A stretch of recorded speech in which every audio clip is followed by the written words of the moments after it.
Welcome to the channel. My name is Matthias. Today we're going to talk about a crossover that I feel has been totally forgotten over time.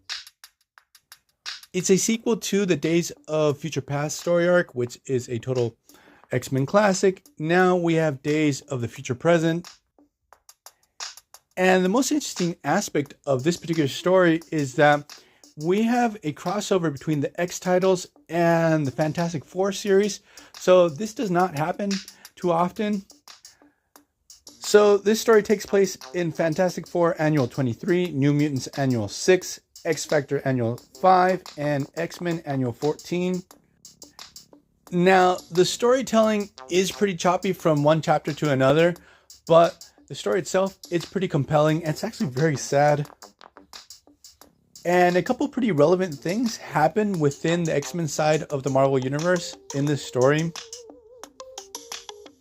So without further ado, let's get into this. I also forgot to mention in the intro that we get the first appearance of a pretty interesting X-Men villain called Ahab. He hunts mutants from the future, and he's like the big bad of this story. That further down the line, he's going to be tied to Apocalypse, and then later on to Red Skull. Now, the first chapter takes place in the Fantastic Four Annual, where we have the team returning back to the home. They're returning to the Baxter building. When they arrive, they see that the building looks like when they first moved there without the big changes with having the big four on the top. Something is just very off, and obviously the Fantastic Four enter to investigate. And what happens is they actually encounter a younger version of the Fantastic Four. It seems that we have some time traveling shenanigans going down. No one really understands what's happening, but obviously we get a battle between both teams. Also, we have a young Franklin Richards with the modern Fantastic Four team, and he's very at unease with the whole situation. And the interesting thing is that the younger version of the Fantastic Four defeat the older one. So they're analyzing these other Fantastic Four members, and they realize that they're not from another dimension. They're actually future versions of themselves.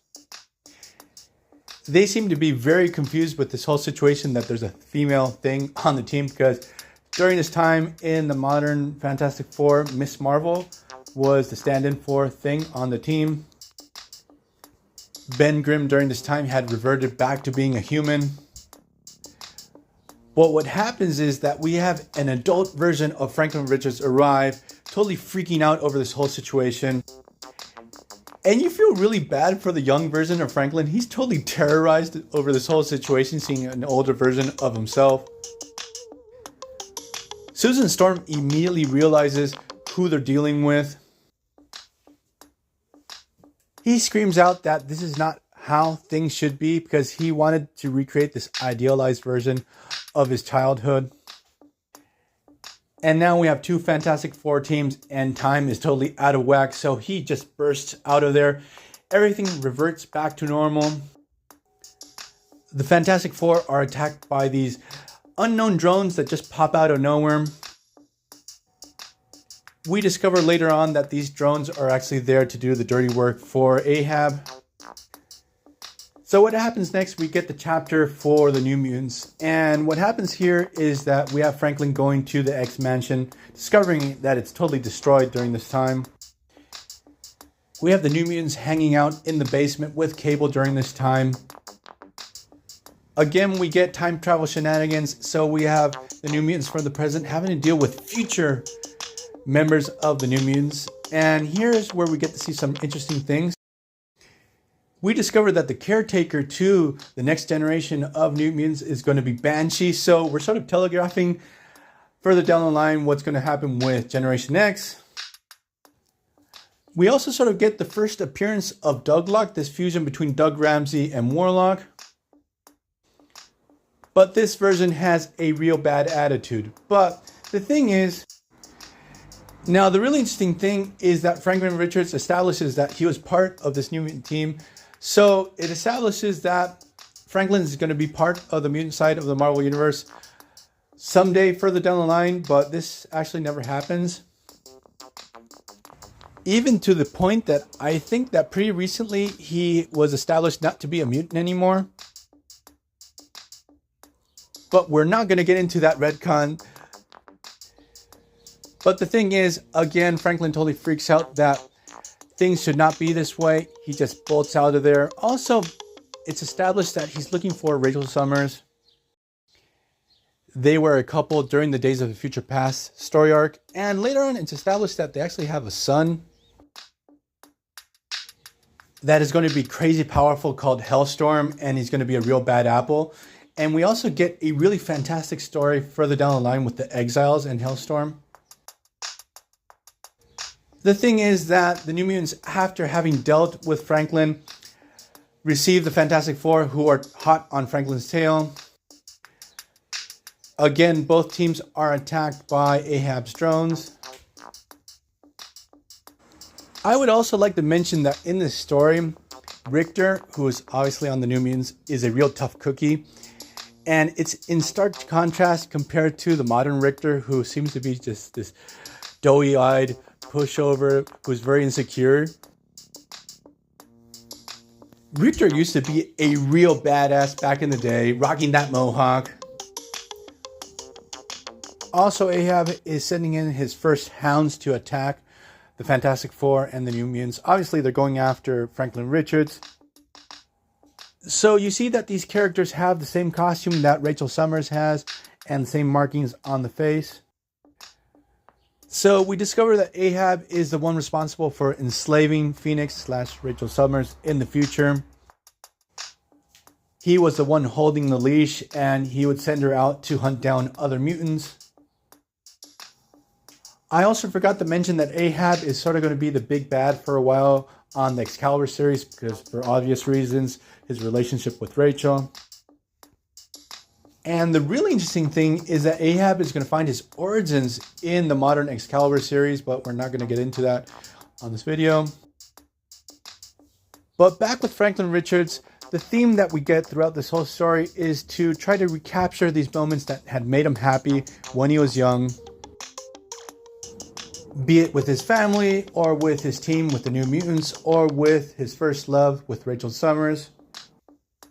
Then we cut to the X Factor issue where he arrives to New York City. He sees X Factor's base, this giant spaceship that used to belong to Apocalypse, hovering above the city. Franklin's like, nope, this should not be here. He just makes the whole ship disappear. Then he actually confronts X Factor, and he does not understand why Cyclops and Jean do not have a daughter but a son. Again, it's very complicated because obviously Nate is not the son of Jean Grey, but her clone, but then she sort of steps in as his mom. Well, what happens is Franklin totally freaks out and says this child should not exist. He just wipes him away from existence. You should have a daughter. And here we actually discover that Jean Grey finds out for the first time within the context of the story that Rachel Summers is her daughter, a daughter that they're going to have in the future with Cyclops. Also, Cyclops finds out about this whole situation.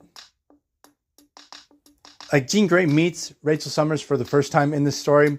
Cyclops knew her because she was part of the X-Men for a while, but she kept away from him the fact that she was his daughter. Again, with the Summers, they have some really crazy timeline things going on. But the thing is, Jean Grey is really having a hard time accepting Rachel as a daughter in the first place. And this sort of shakes Jean Grey to the core. She's like totally overwhelmed with this information. And relative to this relationship between Jean Grey and Rachel Summers, like, I don't remember any stories with these two characters bond or anything like that. I do remember a couple stories with Cyclops and Rachel, but not with Jean Grey. I might be totally wrong on this, but I'm old. I forget stuff. Also, during this moment in the story, Rachel Summers is actually drawn to New York City, drawn to the presence of Franklin.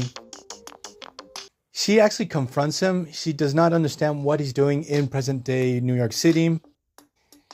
But it seems that he's just as confused as her. He doesn't grasp what the hell is going on in the first place. And it's actually pretty sad because He feels that something really wrong has happened. There's a very ominous feeling in this whole story.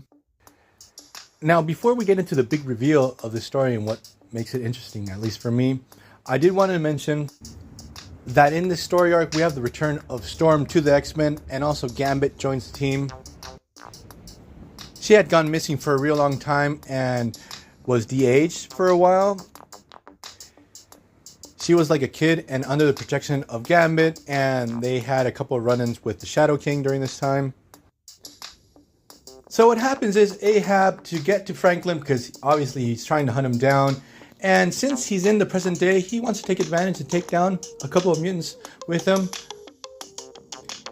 make them into hounds. He captures Cyclops and Sue Richards, converts them into hounds.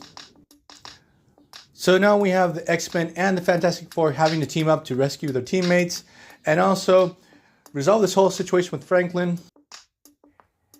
We discovered that this older Franklin Richards that we're dealing with in the story, he's just a ghost.